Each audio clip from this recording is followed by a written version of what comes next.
Okay, so welcome to our one of the two parallel sessions right here in the rest of this morning.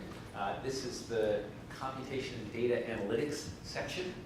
And again, my name is Dane Morgan, and I'm a faculty of Material Science and Engineering and a co-director of the Wisconsin Materials Institute. And I'll give a little introduction to sort of this area for us, and also some of the speakers we'll have, and some of the work I've been doing in this area as well.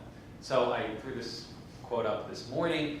Really the theme of this is to try to bring as much as possible the new ideas and tools that are coming out of computation that I think are going to be increasingly critical to success in materials and manufacturing activities going forward. And to just try and begin to share what we think is happening, some of the resources and people on campus, some of the exciting ideas and technologies that are being developed. This is just one sort of requisite Moore's Law-like plot. We saw one from Eric this morning. I like this one because it's actually it's the actual performance of the best computers in the world. This is from the top500.org site, which is a great geeky computer site if you like this kind of thing. And this yellow line in the middle here is the performance of the top fastest computer in the world, benchmarked with certain standard benchmarks over the last 22 or so years. And this is a log plot of its performance. And you see you get something that looks basically like a line. That means you're getting power law growth in the performance of computers. And actually the doubling time, it actually beats Moore's Law, interestingly, by a significant margin. The doubling time is almost every year. Moore, I think, said 18 or 24 months. And so to just put that in perspective, right, that means in 20 years, you are gaining a factor of 100,000 in terms of your computing ability. And obviously, we don't all have the fastest computer in the world as a resource for ourselves personally, but the other computing technologies that we do have access to basically are following that same kind of trend. The scale of the largest computing right now in the world is 10 to the 17th multiplications per second. To help put that in some perspective, what kind of computing that power is, imagine you took every human being on Earth, and they can each do a multiplication of two numbers per second, which is probably stretching it. That's like having 10 million Earths working for you at once. So just to drive home the scale of resource that represents, right? It is 10 million of every human being on the planet computing for you, and that's a single machine that is now available. So it really is a transformative capability to learn and do science. So I brought up this issue that we have kind of a continuum of modeling approaches from physics-centric type modeling to more data-centric type modeling. And I think we have very deep expertise and opportunities on the UW campus for both. The physics side, probably more traditionally what we think about in materials and development, where we actually model how a material behaves. Again, here, how an AFN moves over a nanoscale, a nanomaterial of copper. The data side, where we try to take large amounts of data we have developed and organize it and use computers to understand it in order to make predictions, to understand how systems are going to behave, for example, like in hash-beam maps. So what we're going to do today is have three different speakers. I want to just kind of briefly introduce. The first is Professor Rebecca Willett, who is sitting back there. And no, you're not yet. In a minute. She's going to be our first speaker, though. She is a very accomplished, relatively new faculty here in the electrical engineering department. She's also in computer science. She's also a fellow of the Wisconsin Institute for Discovery in the optimization group. So brings a very deep knowledge of data science type tools. A number of awards from the National Science Foundation, from the Air Force for her research activities. And she works in signal processing, machine learning, large-scale data analysis type activities, and so brings a lot of these data science skills and has deigned to come over to the dark side of materials and spend time learning our language and challenges to bring these types of tools and help us understand how to solve some problems. And she'll be talking about photon-limited data analysis and material structure identification, really trying to answer a question like this. How can you take these tools of data analytics, which have been developed in other contexts like signal processing or Netflix, and take those and go to the materials image recognition challenges like from TEM, and help us do a better job on those types of problems. So it's a real cross-disciplinary opportunity, and I think it'll be very interesting to learn more about that. Our second speaker is Krishnan Suresh, and he is a faculty in mechanical engineering. And again, a long list of accomplishments, including NSF Career Awards. He's also spent a lot of time in industry, both before being a faculty and as a co-founder of SciArt, a company here in Madison that uses different high-performance engineering technologies for help in manufacturing and provide software solutions for those types of problems. So his research interests are broadly in the area of optimization, additive manufacturing, finite element type modeling, and he's going to talk to us about topological optimization for additive manufacturing using a kind of hybrid along this continuum of physics-type modeling like finite element, but also optimization techniques that maybe are more traditionally centered in the data-centric world, bringing those together and allowing us to create parts and solutions to additive manufacturing type challenges that really are no human being, I think, could possibly touch. So I think that would be extremely interesting. So sort of phrase the question we'll be looking at there is how can we take our physical laws that we know from material science, physics, chemistry, et cetera, combine them with advanced optimization method to yield optimized structures, say, for manufacture. Finally, our last presentation will be from Liam Whitman, who is here up front. He's been working as an intern with Brandon Rose, who's also here from the Fisher-Barton Group. And they're going to be looking at machine learning type techniques for process structure-property relationships related to industrial coatings. Liam is also a very accomplished young man. He doesn't quite have the list of awards of some of the faculty yet, but he's on his way. And he's a chemical engineering undergraduate. And he really has interest in this intersection of chemical engineering, materials type applications, and data science type applications. He's also a member of our Skunk Works group, so to give you a little bit of an idea of how undergraduates in that group can potentially work with companies to do useful and interesting things. So he'll be telling us a little bit about his work there and give you a sense of the type of undergraduate research that we do. So really, I phrase this question as how can you take machine learning tools, so using your computer to understand relationships that exist and use it to improve understanding of and optimization of industrial processes. Okay, I want to finish with a brief sort of story, because I have a few more minutes for this initial talk, from my work, because a lot of what we're going to be showing you today, and that's intentional, is a little bit towards the more data optimization-centric side. I think there's enormous potential there, and a lot of learning to do about what's possible. It's very interdisciplinary. There's a lot we, I think, have to talk with each other to see what can be done. But I did want to show one example of how computation is impacting us on a more, I'd say, traditional physical modeling of processes. And this is an example from some of my work where we're using molecular simulations of physical processes and a little bit of the data-centric way of thinking to try to understand fuel cell catalysts and develop better fuel cell catalyst material. So just to give you an introduction, this is a schematic of a solid oxide fuel cell.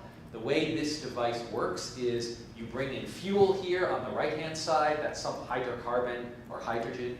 You bring in oxygen on the left-hand side.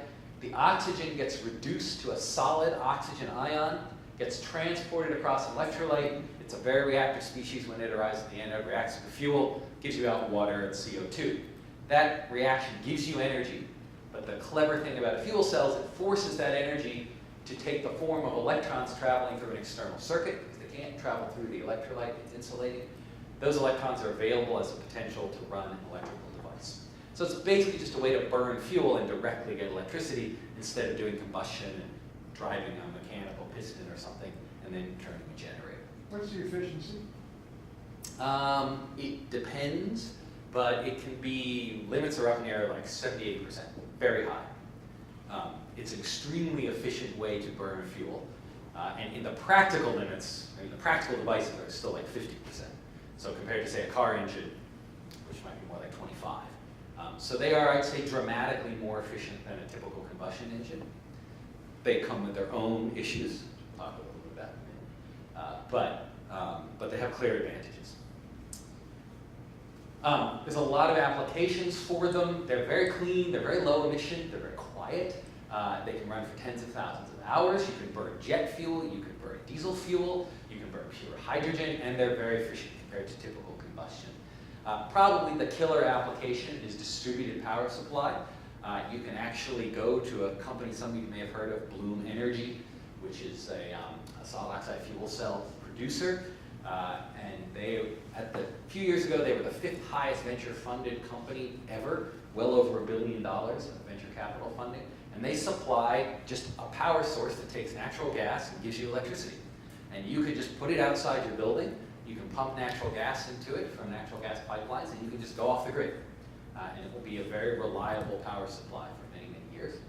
And they've sold them to Apple and to Google and to AT&T, a number of very high-profile vendors.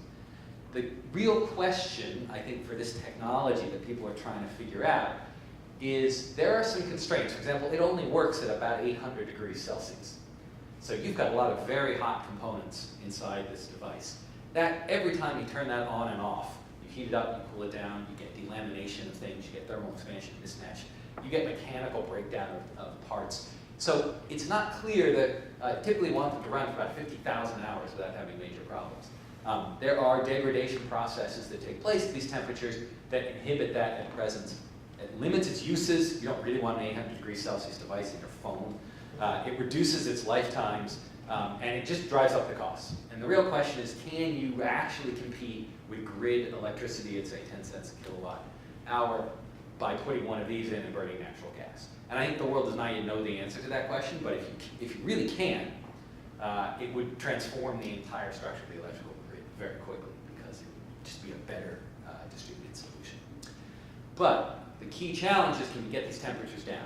Why don't people just run it at a lower temperature? What I'm plotting here is the resistance of a fuel cell as a function of the temperature you operate it at. The key thing to notice, pointer here? Yes. But it's not working.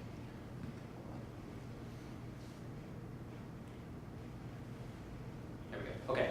The key thing to notice is it's going up exponentially. So resistance is bad. It's just lost energy. It's a reduction in efficiency. The problem that causes that is this part of the curve. This is the cathode of the fuel cell. The cathode is your dominant source of resistance down in temperatures you'd like to operate, which is more like 600, 500, 400 Celsius. What does the cathode do? The cathode takes oxygen into it and produces oxygen in the crystal. A little bit of materials notation here. You don't need to worry about the details. The picture is what matters. Oxygen gas comes into this cathode. It gets incorporated in the material and brought through to the electrolyte. That catalytic process operates poorly at low temperatures because it's very hard to get oxygen to enter and leave your material. So that's the key property we need to make better to make new materials to get better solid oxide fuel cells.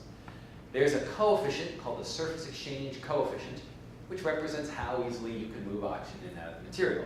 So we have a nice simple metric. If we can get a better surface exchange coefficient, a bigger number, we can make a better solid oxide fuel cell. So now we turn to the area where I do a lot of research, which is quantum materials simulation. I use codes that solve the basic equations of matter to take a new material that maybe you've never even made and calculate physical properties of it by solving the Schrodinger equation, which is your underlying equation for the physics of the material. I can't actually calculate the surface exchange coefficient. What I'd love to do is just go through materials and calculate K star, tell you which one is the best one. I can't actually do that. The process is too complicated. We don't know really how it happens. There's no direct way to calculate that. And here's where the kind of data science thinking comes in a very simple form. What we did is we took a database of experimental surface exchange coefficients, plotted them on the y-axis, and then we calculated a property that we thought was physically relevant. It's the center of the electronic bands of oxygen. You don't need to worry about that. What it is it's a measure of how oxygen bonds. It tells you something about how oxygen is bonded into the material. These materials are strong oxygen bonders. Over here you get weak oxygen bonders. Turned out log of the surface exchange was approximately a linear function of this quantity. This is very complex and a real measured quantity. This I can calculate in a few hours for a material. So now, by establishing this correlation, I can connect what I can calculate to a key property for a material's design. If you look at materials in use today, this is the state-of-the-art, basically, material that people use, lanthanum, strontium, cobalt, iron. This is basically the best types of materials up here that people use. And these are very out there, experimental, sort of haven't really been tested at all type of materials. This is, of course, where we like to develop new materials. So what we're going to do now is use that power of high-throughput computing I talked to you about, those billions and trillions of flops, to explore a vast range of materials. What we're going to do is we're going to take these quantum mechanical tools, and we're going to look at 1,850 different materials. They're all what are called perovskites. Those are the materials that are generally used for this application. And we're going to calculate a bunch of properties of all of them. We're going to calculate their K star value using the correlation, their surface exchange coefficient. We're going to predict whether they're thermodynamically stable, because if they're not stable, they're not worth looking at. We're going to predict whether they're metallic conductors, because you have to be a metal if you're going to be an electrode. And then we're going to just funnel down, screening at each level until we get the most promising materials we can get. That's nearly 2,000 materials. If you had to make those experimentally, it would take you decades, and you probably wouldn't even be able to approach half of them. This calculation set takes maybe a year with an experienced student to set it all up. Here's the database of all of our calculated materials. Here's our predicted surface exchange coefficients. Here's their stability, whether they're thermodynamically stable. What you want is stuff here that is very, very high in performance and that has perfect stability, so no instability. This is a measure of instability. Now we do our screening. We got rid of everything that had a performance that was lower than the state-of-the-art material now, because why even try and do that? You already have a better material. We got rid of everything that was highly unstable, moderately unstable things in this region. Probably you can make, probably you can actually work with. Now we're in this box. Then we get everything that isn't a metal. So we take only the metals, and we're left with these circles. And then we have a subtler electronic structure requirement to test with how good a conductor it is, called the charge transfer gap. Get rid of everything that won't be a good conductor. Now we've got good conductors that are thermodynamically stable and expected to be high performers. Every one of these systems is now an exciting candidate material to do further investigation. If you put them on our plot of materials, they sit along here. So these are all different new chemistries that we've discovered. We're in a patenting process with this right now, so I'm not going to tell you any specific chemistries, but we learned about whole families of materials and ways to add dopants that help stabilization and improve activities by doing this kind of screening process. So what I really want to drive home here is you can virtually, on your computer, in a one-year type of time scale, develop from scratch new catalytic materials that, on a scale that was untouchable experimentally, thousands and thousands of compounds can be explored. We did this just in our group. You can scale this up. For another $100,000 worth of computing, we could have done 10,000 compounds instead of 2,000. You could not scale actual physical investigation that way. So because computation is scalable, it gives you a whole other level of materials investigation you can do. We did this in fuel cell materials. You can do this in battery materials. You can do this in ultra-hard materials. You can do it in conducting materials. There are many, many opportunities here that people are looking at. So that's a little bit more on the kind of physical side. Why don't I stop there, ask if people have any questions about this, and then we'll get into the other presentations. I have a simple question. It's not so related to the talk, but I'm curious in your opinion. What would be the language for scientific computing? The language for scientific computing? You mean computer language? Yes. What do people write in? And, yeah. It depends. Back when I was in graduate school, it was probably still Fortran. There's still a lot of code in Fortran because it dies slowly. Then it became C and C++, which are still probably a lot of the fastest routines. But I would say, other people can chime in here who may have opinions as well, but I would say now there's a lot of work in things like Python. There was a bunch in Java for a while. Probably Python is the language of the day for many kinds of analysis. And then there are toolkits like Mathematica and MATLAB where a lot of useful code can be written very quickly. But they're basically running C, I think, underneath to get fast computing done. So probably C, Python, and then MATLAB and Mathematica would be my favorite set. I don't know if that's consistent with what you guys would say. I mean, like you said, it depends. When you look at what Google, for instance, is doing, they're using something called Scala, which is the language that they wrote Spark in, and that allows them to do distributed computing across multiple data centers very efficiently. So if you have a relatively small scale problem, you don't really need all that machinery, and Python is a pretty great tool. But if you are starting to work with multiple terabytes of data, which these guys are starting to develop, then you do need to start looking towards some of those tools. And in that sense, Scala is maybe the language of the day, these large-scale distributed systems.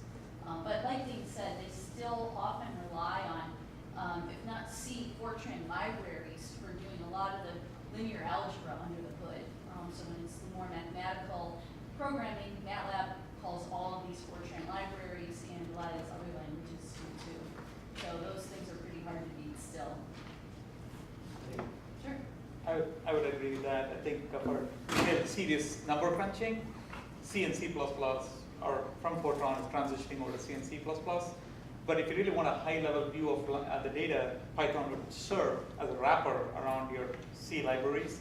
And also, I should also mention there are specialized libraries for implementing C versions of it on GPU computing, and it's called CUDA. So there are specialized versions that exploit an architecture. But if you want the run-of-the-mill C and C++ for number crunching, Python or some similar language for the shell, the script for handling data. I was asking because it feels as if Fortran was initially designed for scientific computing, but now it's fallen behind C and C++. And I wanted to know what everybody else is using. I'm still using Fortran, and I don't see a reason to change, but I would like to hear from other experts. That's good. That's a good question. No, people are definitely still using Fortran, just kind of hidden often within a wrapper that maybe lets you do rapid prototyping very easily.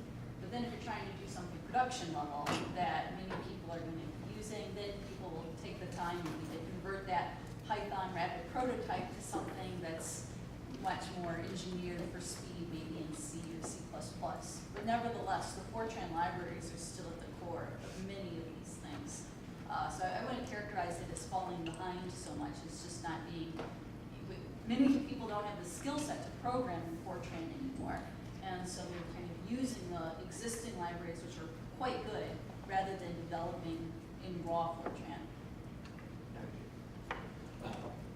I think we should keep moving so we don't fall too much. If you have a question, maybe we can grab it later at the end.